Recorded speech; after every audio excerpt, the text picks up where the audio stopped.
Hey everyone, welcome back to the channel. My name is Michael, of course, PokeOz, and we talk all things Pokemon card investing on this channel. If you're tuning back in again, thank you very much for rejoining. And if you're new to the channel, well, hopefully you stick around. Now, when it comes to a lot of Pokemon card investing videos, so many of them seem very vanilla. And look, I've done them as well. And sometimes they're the ones that get the best views, but often they're actually not the most engaging or most educational Pokemon investing videos. And what I mean by that is quite often there's 10 cards that are going to roar up in price in the next 3 months. And if you watch one of those in the last 3 weeks, well, that's not very smart content, is it? Because look, a lot of singles, most singles in fact, particularly the top hits, have been trending downwards from Sword and Shield and Scarlet and Violet era.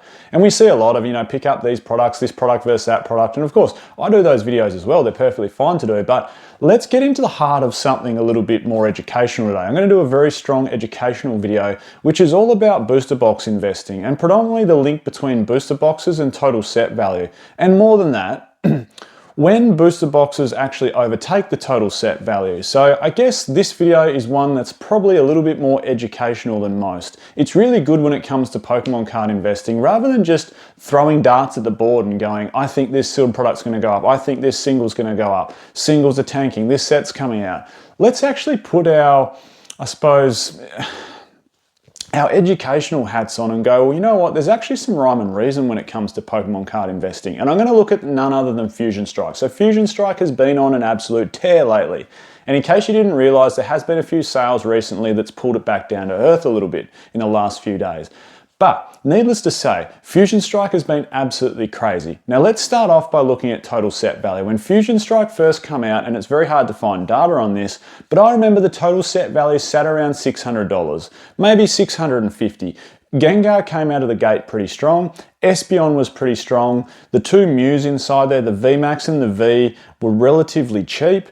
And Celebi Alt Art was arguably, about the 5th most expensive card in the set. And that was also relatively cheap. It was like 15 to 20 US dollars. So, when the set first came out, total set value was somewhere around that mark that I mentioned. Now fast forward to 2023 and total set value increased to about $790. Fusion Strike was getting towards the end of its rotation and people were seeing box prices started to climb up a little bit. And it's a bit like the chicken and the egg, isn't it? Like, is it because box prices are rising up a little bit that singles prices are rising up? Or is it because singles prices are rising up that we're getting a little bit of an increase in box price because there's more chance to pull something more expensive? Fast forward again to now, and Fusion Strike's current total set value is $1,480. So it's pretty much doubled in price since 2023.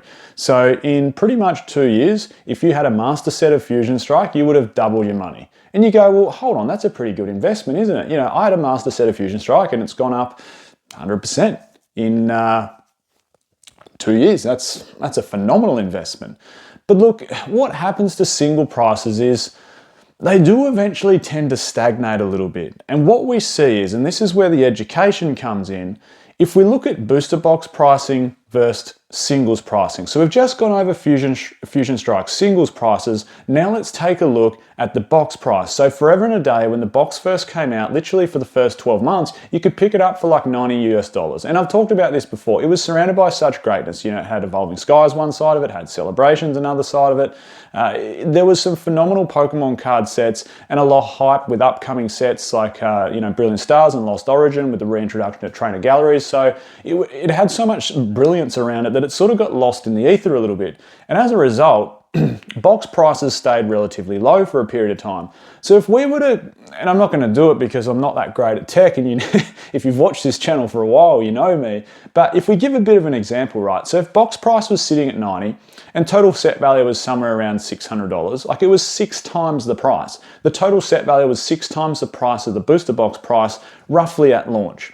Then all of a sudden we fast forward to 2023, so 2 years later, and booster box price might have risen to say 150 US dollars, total set value at 790. We're still roughly 5 to 6 times the price from booster box to total set value. Fast forward to now though, and where do we sit? We're at $700 for box price, and we're at $1,480 for total set value. So what I'm getting at is if this is total set value, which is going up marginally and it'll probably remain pretty stable for the near future, booster box price though is doing this. And eventually at some stage, booster box price is going to catch total set value, no matter what. And here's my argument, right? And here's where the lesson comes in. At no stage in history ever is total set value higher. This is in older sets, mind you, and I'll get to that when it crosses over. At no stage on any older set is total set value greater than the sealed booster box price. And you might go, well, hold on, what about something like Skyridge? You've got so many beautiful crystal cards inside there that are worth so much money, like the most expensive card in the set, Crystal Celebi, the second most expensive card in the set, Crystal Charizard. And you go, well, you got to be pulling my leg, Pokey. I was like, that set's got heaps of value. Well, let's have a look at it. Skyridge, total set value $19,000. You are not going to be able to find a legitimate sealed booster box for $19,000 US. If you do, please let me know and I'll buy it, because that is way too cheap. So even the highest total set value set out of any Pokemon card set ever created in history, which is Skyridge, the booster box is still way, way, way above total set value. Now, before we get on to where it starts overtaking, I just wanted to give a shout out to today's video sponsor, which is of course the Collector app. If you don't have it, I'll leave a link in the description to download it. It's a fantastic app, particularly for investors. You can put in all your collection for singles, you can put in all your collection for sealed, you can put in all your investments if that's what you'd like to call them. It gives you daily pricing updates pulled off eBay sales, TCG Player. It'll give you total percentage gains for each product that you're getting. You can look at graphs, and it'll give you total percentage gains for your whole collection, which is really, really valuable. Now, if you're a pro user, which I urge everyone to jump onto, there is awesome giveaways. A PSA 10, extremely expensive Pokemon card giveaways each month. So you go automatically in the draw to win those as a pro user. You can update your skin in the background and as a pro user, and see total length of time for graphs, so across all time. So anyway, link in the description for that. Now, on to when they start crossing over. Let's look at a very modern set, which is Surging Sparks. Total set value is around $1,250. If I were to compare any Scarlet and Violet set to Fusion Strike, and I know they're completely different genres, you know, Ghost Psychic versus this somewhat Dragon Electric based set, I think they're quite similar though. Reason being, you've got similar in top 6 hits. And maybe the similarity stops there, because Surging Sparks, I think, will have a bit more depth to the illustration, whereas Fusion Strike has, you know, 2 absolute heaters and 3 or 4 extremely nice looking cards, and Surging Sparks has 2 absolute heaters and 3 or 4 really nice looking cards that hold value. So top 6 hits are very similar.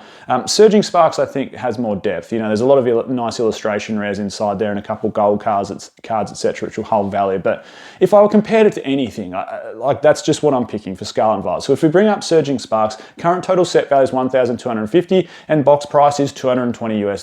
And what do you know? It's about 6 times the difference. So box price to total set value is about 6 times the box price. So when will we see Surging Sparks booster box price become greater than $1,250? And of course that total set value is going to change. And total set value is different for every set. It changes over time. And there's no better sets to look at, which I'll get to in a minute, than some of the Sun and Moon sets. Sometimes a set can come out and total set value can be relatively low. And it's not until print numbers get completed, community sentiment for the set comes into play, time passes, goes out of rotation. So many factors come into play that it can actually change the total set value, and of course the total value of the hits inside the set.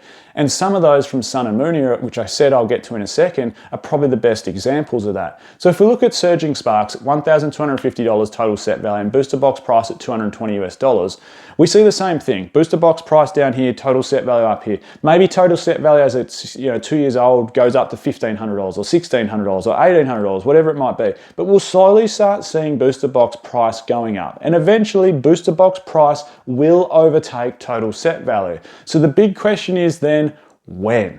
When will that happen? And more importantly, one more argument to add into this is just the importance of total set value. If booster box price is always going to overtake total set value, well, surely the higher the total set value, the more future potential a booster box price has to go up.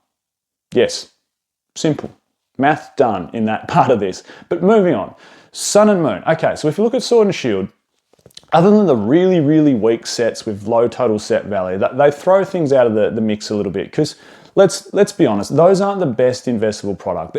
They're certainly going to go up. I mean, look at Rebel Clash and Sword and Shield Base. They're certainly going to go up. Look at sets like Steam Siege. They're certainly going to go up.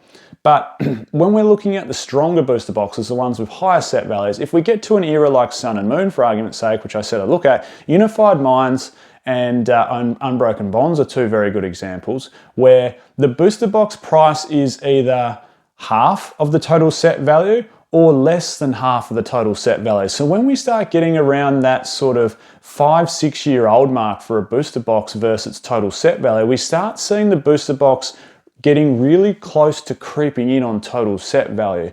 There are some other examples from Sun and Moon era where something like a Burning Shadows, where booster box price has actually overtaken the total set value of that set.